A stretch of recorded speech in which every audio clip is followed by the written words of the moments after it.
పెడతారంటే subsidy, sprinkler పెడతారంటే subsidy, కృషి హోండా వస్తుంది, వాటర్ స్టోర్ చేయడానికి కుంటా చేసుకుంటారంటే సబ్సిడీ. మీరేమైనా పాలీ హౌస్ పెడతారు, పాలీ హౌస్ అయితే గ్రీన్ హౌస్ అంటారు, గ్రీన్ హౌస్ పెట్టాలంటే సబ్సిడీ.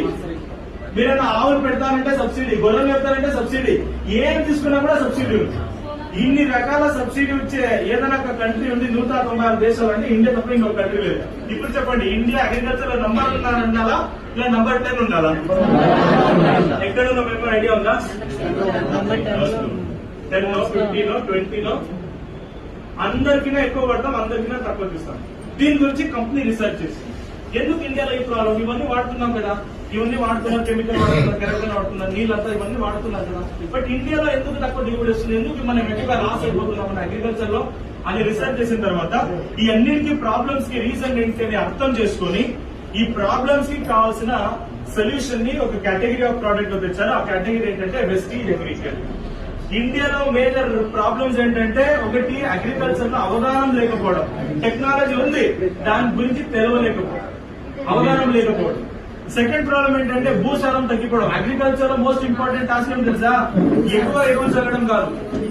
అగ్రికల్చర్ లో ఎక్కువ ఎరువులు చల్లితే దిగుబడి ఎక్కువ వస్తుందా లేదా? వస్తుందా లేదా?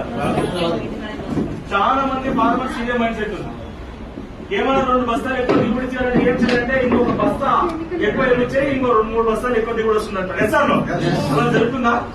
అలా ఏమైనా ఉంటుంటే డబ్బులు సంపాదించడంలో ఇండియాలో నంబర్ 1 ఉండాల్సింది. ఎందుకంటే అందరికీ ఎక్కువ ఎరువులు మేము చేద్దాం, బట్ డబ్బులు సంపాదిస్తున్నావా? లేదు. భూమిలో భూసారం వలన దిగుబడి వచ్చేది, మీరు వాడే ఎరువుల వలన కాదు. ఇది అర్థం చేసుకోవాలా. దీన్ని పెంచే పంచాలా, ఎరువులు పెంచే కాదు, భూసారం పెంచే పంచాలి. అంతేకాకుండా ఎక్కువగా కెమికల్ వాడడం, labour problem, environmental stress, sudden గా వాతావరణం మార్పులు వస్తాయి, సడన్ గా చలి అవుతుంది, సడన్ గా కోల్డ్, సడన్ గా వర్షం పడుతుంది, సడన్ గా మబ్బులు వస్తాయి. ఇవన్నీ ఉండడం వలన మనకి ఎక్కువగా ఎన్విరాన్మెంటల్ స్ట్రెస్ ప్రాబ్లం ఎక్కువ ఉంది. ఇరిగేషన్ ఇన్ఫ్రాస్ట్రక్చర్ వాటర్ ఉంది, బట్ ఇరిగేషన్ దాన్ని పెట్టడానికి ప్రాపర్ సోర్స్ లేదు. డిసీజ్ ఎక్కువ, పురుగులు అనేది తెగులు అనేది ఎక్కువ, కెమికల్ ఎక్కువగా వాడడం, దిగుబడి రాకపోవడం, క్వాలిటీ తగ్గడం, మార్కెట్ లో రేట్ లేకపోవడం, ఇవన్నీ మేజర్ ప్రాబ్లం. అగ్రికల్చర్ ఎందుకు ప్రాపర్ గ్రో అవ్వట్లేదంటే ఇదే రీజన్. ఇవన్నిటికీ కూడా ఒక సొల్యూషన్ ఏంటంటే వెస్టీలో ఉంటే అగ్రికల్చర్ ప్రోడక్ట్ అని చెప్పారు. ఫర్ ఎగ్జాంపుల్ కొన్ని పాయింట్స్ నేను హైలైట్ చేస్తాను. ఇప్పుడు ఫర్ ఎగ్జాంపుల్ ఇప్పుడు ఇండియాలో కెమికల్ ఎక్కువ వాడతారా లేదా? ఈ కెమికల్ అనేది మంచిదా చెడ్డదా? ఎంతమంది చెడ్డది అంటారు? కెమికల్ అనేది చెడ్డది. ఎవరైనా మంచిది ఉన్నారా? కెమికల్ మంచిది,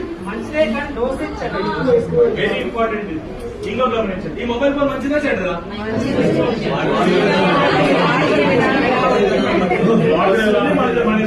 మంచిదాన్ని వాడుకుంటే మంచిది, చెడ్డదాన్ని వాడుకుంటే మంచిదే చూస్తాను.